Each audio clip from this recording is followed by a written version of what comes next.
Hi friends, ನಿಮಗೆಲ್ಲ ಮತ್ತೊಂದು ವಿಡಿಯೋಗೆ ಸ್ವಾಗತ.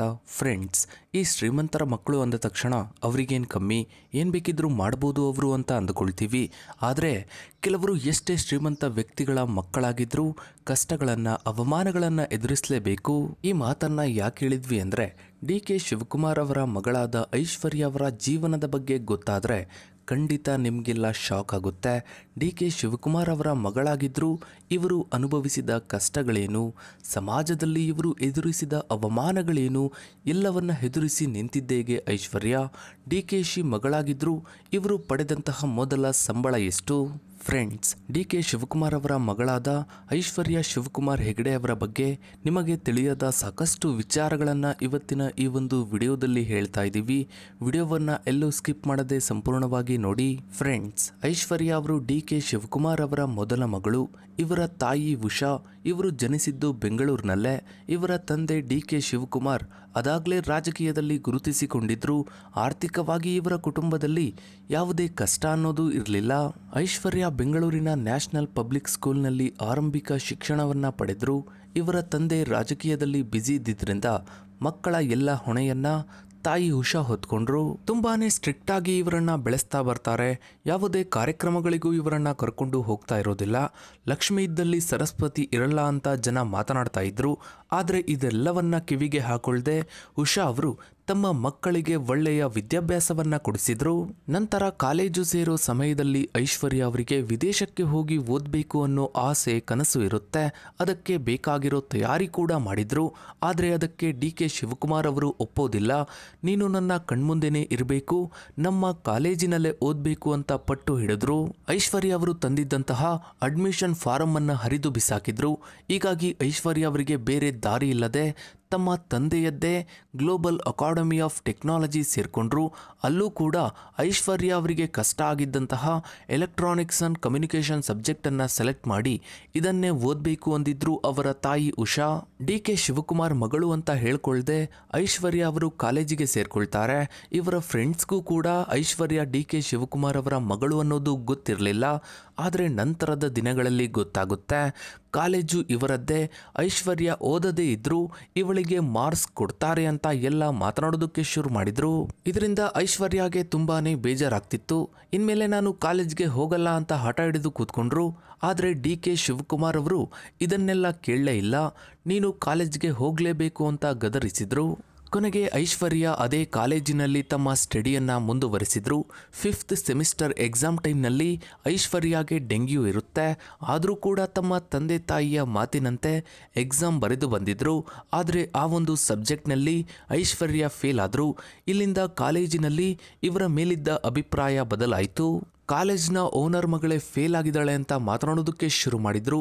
ಓದದೇ ಇದ್ರೂ ಮಾರ್ಕ್ಸ್ ಕೊಡ್ತಾರೆ ಅನ್ನೋ ಅಭಿಪ್ರಾಯ ಬದಲಾಯಿತು. ನಂತರ ಮತ್ತೆ ಆ ಎಕ್ಸಾಮ್ ಅನ್ನ ಬರೆದು ಪಾಸ್ ಮಾಡಿಕೊಂಡ್ರು. ಡಿಗ್ರಿ ಮುಗಿಸಿದ ಮೇಲೆ ಐಶ್ವರ್ಯಗೆ ಅಮೆಜಾನ್ನಿಂದ ಆಫರ್ ಬರುತ್ತೆ. ಇಲ್ಲೂ ಕೂಡ ಡಿ.ಕೆ. ಶಿವಕುಮಾರ್ ಅವರು ನಮ್ಮ ಸ್ಕೂಲ್ಗಳನ್ನೇ ನೋಡ್ಕೋ ಅಂತ ಹೇಳಿದ್ರು. ನನಗೆ ಅಮೆಜಾನ್ನಲ್ಲಿ 55,000 to 60,000 ಸಂಬಳದ ಕೆಲಸವಿದೆ, ನನಗೆ ಹೋಗೋದಕ್ಕೆ ಬಿಡಿ ಅಂತ ಐಶ್ವರ್ಯ ಜಗಳ ಮಾಡಿದ್ರು. ಅಷ್ಟೇ ಸಂಬಳವನ್ನ ತಗೊಂಡು ನಮ್ಮದೇ ಸ್ಕೂಲ್ಗಳನ್ನು ನೋಡ್ಕೋ ಅಂತ ಡಿ.ಕೆ. ಶಿವಕುಮಾರ್ ಅವರು ಐಶ್ವರ್ಯ ಅವರನ್ನ ಒಪ್ಪಿಸಿದ್ರು. ಇದೇ ಸಮಯದಲ್ಲಿ ಡಿ.ಕೆ. ಕುಟುಂಬದ ಮೇಲೆ ಐಟಿ ರೈಡ್ ಆಗಿ ಸಂಕಷ್ಟ ಎದುರಾಯಿತು. ಹೀಗಾಗಿ ಐಶ್ವರ್ಯ ಬೇರೆ ಏನೂ ಮಾತನಾಡದೆ ಸ್ಕೂಲ್ಗಳನ್ನು ನೋಡ್ಕೊಳ್ಳೋದಕ್ಕೆ ಶುರು ಮಾಡಿದ್ರು. ಐಶ್ವರ್ಯಗೆ ಆಗಿನ್ನೂ 23 ವರ್ಷ ಆಗಿದ್ರಿಂದ ಟೀಚರ್ಸ್ಗಳ ನಡುವೆ ಹಲವು ಅವಮಾನ ಎದುರಿಸಬೇಕಾಯಿತು. ಹೀಗಾಗಿ ಐಶ್ವರ್ಯ ಎಜುಕೇಷನ್ ವಿಷಯದಲ್ಲಿ PG ಕೋರ್ಸ್ಗೆ ಜಾಯ್ನ್ ಆದರು. ಹೊಸ ಹೊಸ ವಿಚಾರಗಳನ್ನು ತಿಳಿದುಕೊಂಡ್ರು. ಆಗ ಸ್ಕೂಲ್ಗಳಲ್ಲಿ ಟೀಚರ್ಸ್ಗಳ ನಡುವೆ ಗೌರವ ಸಿಗೋದಕ್ಕೆ ಶುರುವಾಯಿತು. ಆದರೆ ಇಡಿ ತನಿಖೆಯಿಂದ PG ಕೋರ್ಸನ್ನು ಕಂಪ್ಲೀಟ್ ಮಾಡೋದಕ್ಕೆ ಆಗಲಿಲ್ಲ. ಐಶ್ವರ್ಯ ಅವರು ಅವರ ತಂದೆಯ ನ್ಯಾಷನಲ್ ಪಬ್ಲಿಕ್ ಸ್ಕೂಲ್ ನೋಡ್ಕೊಳ್ತಾ ಇದ್ದಾರೆ. ಇದರ ಜೊತೆಗೆ ಅಪೋಲೋ ಪಬ್ಲಿಕ್ ಸ್ಕೂಲ್ ಹಾಗೆ ಅಂಬರ್ ವ್ಯಾಲಿ ಪಬ್ಲಿಕ್ ಸ್ಕೂಲ್ನ ಜವಾಬ್ದಾರಿಯನ್ನು ಕೂಡ ಹೊತ್ತಿದ್ದಾರೆ. ಮೊದಲು ಸ್ಕೂಲ್ಗಳ ಜವಾಬ್ದಾರಿ ಹೊತ್ತಿದ್ರು. ಅಲ್ಲಿ 7 ವರ್ಷ ಅನುಭವ ಆದ ಬಳಿಕ ಈಗ ಅವರೇ ಓದಿದ್ದ ಗ್ಲೋಬಲ್ ಅಕಾಡೆಮಿ ಆಫ್ ಟೆಕ್ನಾಲಜಿ ಕಾಲೇಜನ್ನು ಕೂಡ ನೋಡ್ಕೊಳ್ತಾ ಇದ್ದಾರೆ. ಇದೆಲ್ಲದರ ಜೊತೆಗೆ 5 ಕಂಪನಿಗಳಲ್ಲಿ ಇನ್ವೆಸ್ಟ್ ಕೂಡ ಮಾಡಿದ್ದಾರೆ. ಒಟ್ಟಾರೆಯಾಗಿ ಚಿಕ್ಕ ವಯಸ್ಸಿನಲ್ಲೇ ದೊಡ್ಡ ಉದ್ಯಮಿಯಾಗಿ ಬೆಳೆದು ನಿಂತಿದ್ದಾರೆ. ಇದೆಲ್ಲದರ ಜೊತೆಗೆ ತಮ್ಮ ತಂದೆ ಡಿ.ಕೆ. ಶಿವಕುಮಾರ್ ಹಾಗೂ ಚಿಕ್ಕಪ್ಪ ಡಿ.ಕೆ. ಸುರೇಶ್ ಅವರ ಪರವಾಗಿ ಚುನಾವಣಾ ಪ್ರಚಾರಕ್ಕೂ ಹೋಗ್ತಾ ಇರ್ತಾರೆ. ಇನ್ನು ಮನೆಯಲ್ಲಿ ಐಶ್ವರ್ಯ ಅವರಿಗೆ ಮದುವೆ ವಿಚಾರ ಬಂದಾಗ ನನ್ನನ್ನು ಅರ್ಥ ಮಾಡ್ಕೊಳ್ಳುವ ಹುಡುಗ ಆಗಿದ್ರೆ ಸಾಕು ಅಂತ ಅವರ ತಂದೆಯ ಬಳಿ ಹೇಳಿರ್ತಾರೆ. ಇದಕ್ಕೆ ಡಿ.ಕೆ. ಶಿವಕುಮಾರ್ ಅವರು ಕೂಡ ಒಪ್ಪಿಕೊಂಡಿದ್ರು. ನಂತರ ಎಸ್.ಎಂ. ಕೃಷ್ಣ ಅವರ ಮೊಮ್ಮಗ ಕೆಫೆ ಕಾಫಿ ಡೇ ಸಿದ್ಧಾರ್ಥ್ ಮಗ ಅಮರ್ತ್ಯ ಜೊತೆ ಐಶ್ವರ್ಯ ಅವರ ಮದುವೆ ಸೆಟ್ ಆಯಿತು. ಇಬ್ಬರು ಇಲ್ಲಿಯವರೆಗೆ ಒಬ್ಬರನ್ನೊಬ್ಬರು ಮೀಟ್ ಮಾಡಿಯೂ ಇರಲಿಲ್ಲ, ನೋಡಿಯೂ ಇರಲಿಲ್ಲ.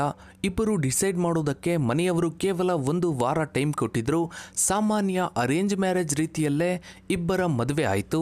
ಐಶ್ವರ್ಯ ಎಸ್.ಎಂ. ಕೃಷ್ಣ ಅವರನ್ನ ಡ್ಯಾಡಿ ಅಂತಲೇ ಕರಿತಾ ಇದ್ರು. ಇಬ್ಬರು ಜೊತೆಯಲ್ಲೇ ಕೂತು ಊಟ ಮಾಡ್ತಿದ್ರು. ನಾನು ನಮ್ಮ ತಂದೆಯ ಜೊತೆಗಿಂತ ಎಸ್.ಎಂ. ಕೃಷ್ಣ ಜೊತೆಗೆ ಕೂತು ಊಟ ಮಾಡಿದ್ದೀನಿ ಅಂತ ಐಶ್ವರ್ಯ ಹೇಳ್ತಾರೆ. ಜೊತೆಗೆ ಗಂಡನ ಮನೆಯಿಂದ ನಾನು ಕಲಿತಿರೋದು ತುಂಬಾನೇ ಇದೆ. ನನಗೆ ಎಲ್ಲ ರೀತಿಯಿಂದಲೂ ಸಪೋರ್ಟ್ ಕೊಟ್ಟಿದ್ದಾರೆ, ಪ್ರೀತಿ ಕೊಟ್ಟಿದ್ದಾರೆ. ನಾನು ಇವತ್ತು ಹೀಗಿರೋದಕ್ಕೆ ನನ್ನ ಗಂಡನ ಮನೆಯವರು ಕಾರಣ ಅಂತ ಐಶ್ವರ್ಯ ಹೇಳ್ಕೊಂಡಿದ್ದಾರೆ. 2017ರಲ್ಲಿ ಡಿ.ಕೆ. ಶಿವಕುಮಾರ್ ಕುಟುಂಬದ ಮೇಲೆ ಐಟಿ ರೈಡ್ ನಡೆದಿತ್ತು. ಇದು ಇಡೀ ಕುಟುಂಬಕ್ಕೆ ತುಂಬಾ ಸಂಕಷ್ಟದ ಟೈಮ್ ಆಗಿತ್ತು. ಡಿ.ಕೆ. ಶಿವಕುಮಾರ್ ಅರೆಸ್ಟ್ ಆಗಿ ಜೈಲು ಸೇರಿದ್ರು. ಆಗ ಐಶ್ವರ್ಯಗೆ ತಂದೆಯನ್ನ ಮೀಟ್ ಮಾಡಬೇಕು ಅಂತ ಆಸೆಯಾಗಿತ್ತು. ತಿಹಾರ್ ಜೈಲಿಗೆ ಹೋಗಿ ನೋಡೋದಕ್ಕೆ ಅವಕಾಶ ಇರಲಿಲ್ಲ. ಒಂದಿನ ಕೋರ್ಟ್ಗೆ ಕರ್ಕೊಂಡು ಬರೋ ಟೈಮ್ನಲ್ಲಿ ಮೀಟ್ ಮಾಡೋಣ ಅಂತ ಡಿಸೈಡ್ ಮಾಡಿದ್ರು. ಆದರೆ ಚಿಕ್ಕಪ್ಪ ಸುರೇಶ್ ಬೇಡ ಅಂದಿದ್ರು. ಐಶ್ವರ್ಯ ಅವರು ತಮ್ಮ ತಂದೆ ಡಿ.ಕೆ. ಶಿವಕುಮಾರ್ಗಿಂತ ಹೆಚ್ಚಾಗಿ ಅವರ ಚಿಕ್ಕಪ್ಪ ಅಂದರೆ ಹೆದರ್ಕೊಳ್ತಾರೆ. ಅವರ ಮಾತು ಎಂದಿಗೂ ಮೀರೋದಿಲ್ಲ. ಆದರೆ ತಂದೆಯನ್ನ ನೋಡದೇ ಇರುವುದಕ್ಕೂ ಆಗೋದಿಲ್ಲ. ಹೀಗಾಗಿ ರಿಪೋರ್ಟರ್ ರೀತಿ ಮಾರುವೇಷದಲ್ಲಿ ಕೋರ್ಟ್ಗೆ ಹೋಗಿದ್ರಂತೆ. ಡಿ.ಕೆ. ಶಿವಕುಮಾರ್ ಅವರು ಗುರುತು ಹಿಡಿದ್ರು. ಸುಮಾರು 15 ನಿಮಿಷಗಳ ಕಾಲ ಡಿ.ಕೆ. ಶಿವಕುಮಾರ್ ಹಾಗೂ ಐಶ್ವರ್ಯ ಮಾತನಾಡಲು ಅವಕಾಶ ಸಿಗುತ್ತೆ. ಇನ್ನು ಐಟಿ ಮತ್ತು ಇಡಿ ಅಧಿಕಾರಿಗಳು ಐಶ್ವರ್ಯ ಅವರನ್ನು ಕೂಡ ಹಲವು ಸಲ ಕಚೇರಿಗೆ ಕರೆಸಿ ಸುದೀರ್ಘ ವಿಚಾರಣೆ ನಡೆಸಿದ್ರು. ಆದರೆ ಇದ್ಯಾವುದಕ್ಕೂ ಐಶ್ವರ್ಯ ಜಗ್ಗಲೇ ಇಲ್ಲ. ಕನಕಪುರ ಬಂಡೆ ಅಂತಲೇ ಹೆಸರಾಗಿರೋ ತನ್ನ ತಂದೆಗೆ ತಕ್ಕ ಮಗಳು ಅನ್ನೋದನ್ನ ತೋರಿಸಿಕೊಟ್ರು. ಸೊ ಇದಾಗಿತ್ತು ಫ್ರೆಂಡ್ಸ್ ಇವತ್ತಿನ ಈ ಒಂದು ವಿಡಿಯೋದ ಬಗ್ಗೆ ನಿಮ್ಮ ಅನಿಸಿಕೆ ಅಭಿಪ್ರಾಯಗಳನ್ನು ತಪ್ಪದೆ ಕಮೆಂಟ್ ಸೆಕ್ಷನಲ್ಲಿ ಕಮೆಂಟ್ ಮಾಡಿ. ಹಾಗೆ ವಿಡಿಯೋಗೊಂದು ಲೈಕ್ ಮಾಡ್ತಾ ವಿಡಿಯೋನಾದಷ್ಟು ಎಲ್ಲ ಕಡೆ ಶೇರ್ ಮಾಡಿ. ನೀವಿನ್ನು ನಮ್ಮ ಚಾನಲ್ಗೆ ಸಬ್ಸ್ಕ್ರೈಬ್ ಆಗಿಲ್ಲ ಅಂದರೆ ಕೆಳಗಡೆ ಕಾಣೋ ಸಬ್ಸ್ಕ್ರೈಬ್ ಬಟನ್ನ ಕ್ಲಿಕ್ ಮಾಡಿ. ಹಾಗೆ ಪಕ್ಕದಲ್ಲಿ ಕಾಣೋ ಬೆಲ್ ಐಕನ್ ಕೂಡ ಕ್ಲಿಕ್ ಮಾಡಿ. Thanks for watching.